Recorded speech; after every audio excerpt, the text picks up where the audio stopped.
ఏకకాలంలో 10,000 మిషన్లో 20,000 మిషన్ని ఏకకాలంలో ఎలా చేయగలుగుతారు? ఏ పద్ధతిలో చేయగలుగుతారు? ఏ టెక్నాలజీ యూజ్ చేస్తారు దానికి? నేను ఒకటే ఒక మాట, నేను అదే చెప్తున్నానండి.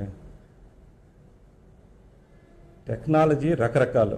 ఒకటి ఇప్పుడు రేడియో ఫ్రీక్వెన్సీ ద్వారా ఎలా చేయొచ్చు అనే మాట ఒకటి చెప్పాను. రేడియో ఫ్రీక్వెన్సీకి ఆ దగ్గరలో కూర్చుని ఎక్కడి నుంచి అయినా కూర్చుని జిగ్బీ వాడి చేయొచ్చు, లేకపోతే లోరావాన్ వాడి చేయొచ్చు, ఏదైనా వాడి చేయొచ్చు.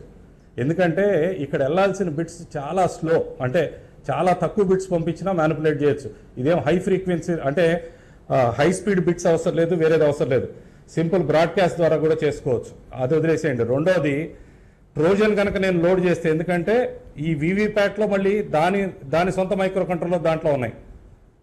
నేను ఒకవేళ కావాలనుకుంటే దాంట్లో ట్రోజన్లు పెడితే ఆ ట్రోజన్ ట్రిగ్గర్ చేయడానికి ఏదో ఒక సింపుల్ కోడ్ పెట్టుకోవచ్చు. మీ ఫోన్ ఓపెన్ చేయడానికి మీరు కోడ్ పెట్టుకుంటున్నారు, ఆ కోడ్ కొట్టిన మరుక్షణం మీరు ఓపెన్ అవుతుంది. అదే పద్ధతిలో నేను 4 రూటర్లను పెట్టుకుంటాను, 2 తెలుగు